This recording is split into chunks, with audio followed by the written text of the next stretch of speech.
Hello and welcome to Prog Chattery 777. We are talking about Genesis. This is the first in my series. We're going to be talking about Trespass. We're skipping from Genesis to Revelation. It is notable, obviously. There's a historic artifact element about that album, but for the interest of just getting onto the notable stuff, I'm starting with Trespass.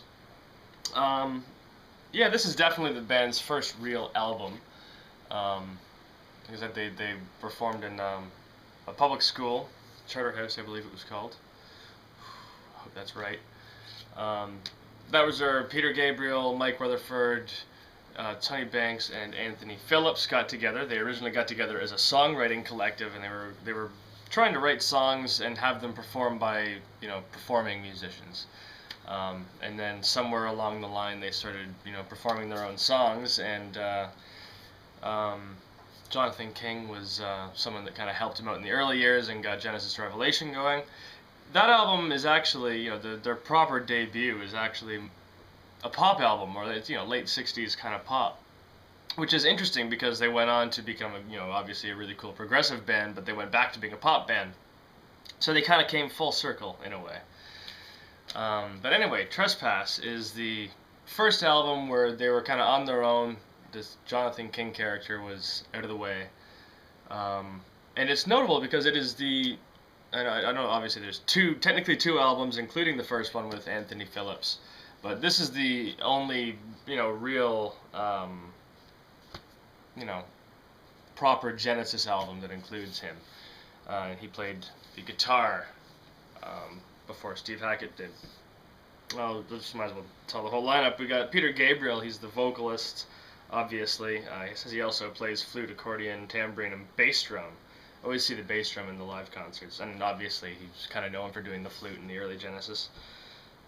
Didn't know about the accordion though. Interesting. Yeah, and Anthony Phillips, aforementioned, he plays the acoustic 12-string acoustic guitar and lead electric guitar.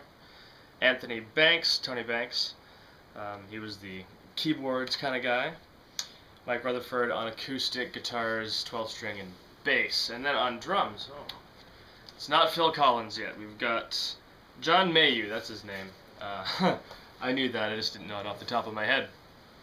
And it's got to be unfortunate being John Mayhew, having been in a band that went on to become so outrageously massive, and then also to be followed up by Phil Collins, who is a phenomenal drummer. One of my all-time favorites. He might be my favorite. Phil Collins. He's a brilliant drummer. His drumming in the 70s is just absolutely out of this world. But even worse than being John Mayhew, it's got to be really unfortunate, and I hope I'm not being petty or anything, but poor Anthony Phillips, he was really the founding member of the band, and he was really the drive behind the band up until this point. And it was not long after Trespass was released, he got stage fright and he was no longer able to perform, so they had to he was out of the band basically. And that's gotta be a strange feeling. You were kind of there and you started the band and then ended up leaving the band before the major success happened. And the band even says when Anthony Phillips departed, that was one of the most traumatic times in the whole history of all the decades that the band was around. It was when Anthony Phillips left. Was because again they all went to school together. They're young, good buddies, and it's a traumatic event when a band member leaves. So I think that should update the history up until this point. Well, a little bit after this point. Like I said, Anthony Phillips is on board here, and he contributes some really great things. This is the first time where they're leaning towards the progressive rock direction. The band hasn't really found their sound yet, but it's a very exploratory album. They're looking for,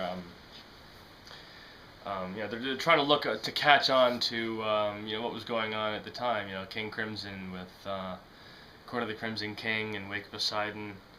As Vandergraaf Generator was starting at this time, Yes was playing the marquee and that. So yeah, they were intrigued by the prog stuff, and they're looking to find their progressive thing on this album. And obviously they went on to become one of the most important progressive bands of the 70s, but they weren't there yet for this. The album opens with Looking for Someone. This might be my favorite song on the album, actually. Very great vocals by Peter Gabriel. He went on to be very theatrical later in later albums with lots of funny voices and doing characters for different, people in the songs or whatever. And here he's just kind of singing, and you can really hear his influences. He really likes soul music, and you can really hear that on "Looking for Someone." I think that's kind of a forgotten early classic, and miles away from Genesis to Revelation. I mean, there is kind of the progressive thing. There's different sections to it. There's kind of a heavy, fast section in that, and yeah, I really like it. And then we move on to White Mountain. This is kind of typical early Genesis. The 12-string arpeggiated guitar thing is really prevalent, and that's that's a key thing of that early Genesis sound. And this is kind of the real first time they kind of had it. My only problem with White Mountain is the lyrics. To be honest, they're a bit it's about a wolf called Fang, and I guess the early band was kind of known for their fairy stories. I mean, that was what they went on to try and do was tell these fairy stories and fables and whatnot and illustrate them with the songs. But a wolf called Fang doesn't quite do it for me. But musically, it's great. Like I said, that 12-string thing is really it's developing there. It's not perfected, but it's there and it's good. Then third song of the first side, the last song of the first side as well, is Visions of Angels. And I think it was Peter Gabriel that mentioned in a book or in an interview or something that this was really Anthony Phillips kind of a piece. And it's nice. It's a nice Genesis song. It's far from a real classic, I think. There's some cool keyboard work by Tony Banks there that I really like. Couple of dynamic bits. The chorus just doesn't do it for me. I think that's my thing with it. Yeah, it's good, but it's not my favorite. Then we move on we flip the disc. We get to Stagnation. Now this is an important track. Might not be my favorite song on the album, but it's the one that really points towards where they were going and what they were trying to do. They talk about this song and how they really liked it because it never repeated itself. Kind of like here's a little theme for a little bit, and then it moves on to another little section, develops for a bit, then another section, and it all kind of builds up, and it turns into this big kind of triumphant march at the end. That do do do do do do do do do do do. Yeah, it's good. And that little section at the very end, they actually played that. I think it might have been. They may have done it at their reunion in 2007, but it was something that was occasionally included in their old medley when they were doing their later material. They would do a big medley of all the old stuff, and sometimes they did include that little section of Stagnation, which I think is really cool because it's very old. It's good. It's not quite classic stuff yet, but it's a good snippet of history. Then we move on to Dusk. Now, this is another contender for my favorite song on the album, I think. I really like Dusk. It's, obviously it's really English. The band they became noted for their eccentric, quirky Englishness.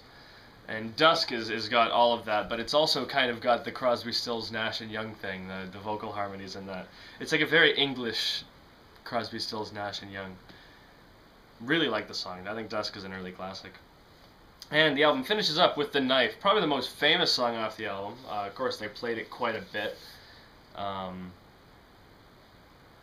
The musical box that I saw them the Selling England tour, the encore for that was The Knife, and that's when I think I like it live better. It's more exciting live when Gabriel's doing all of his kind of zany, mimey things and whatnot. The thing with The Knife, it's Genesis trying to be really heavy and trying to be the real heavy rock band, and obviously there's a few exceptions in their career, but they've never really been the really heavy band, the early stuff, particularly on this album, I mean, it's not all acoustic music, but there is those acoustic flourishes, and it feels pastoral. That's the word that you always hear. And it's true, it's a good word for it. And the album cover is the same thing. And of course, they reference to the song we're talking about, The Knife. You see this nice little old Englishy kind of scene, and a big gash at the end, and you open the gatefold, and there's the knife. Whoa. Kind of it's not the best album cover they had. And then we get a nice little interior sleeve right here. This is I think it's a relatively new issue. My CD sounds better, unfortunately. Usually vinyl sounds much better, but this is an exception. This particular album doesn't sound good at all, but it looks better on my video. So yeah, Knife, last song, really good. It's heavy. Most famous song in the album, not necessarily my favorite. It is very progressive. It does have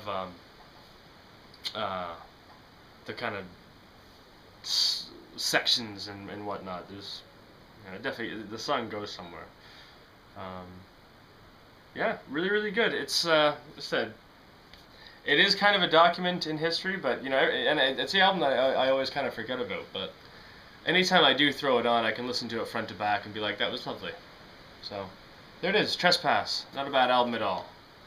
Stay tuned next time for Nursery Crime. See you then.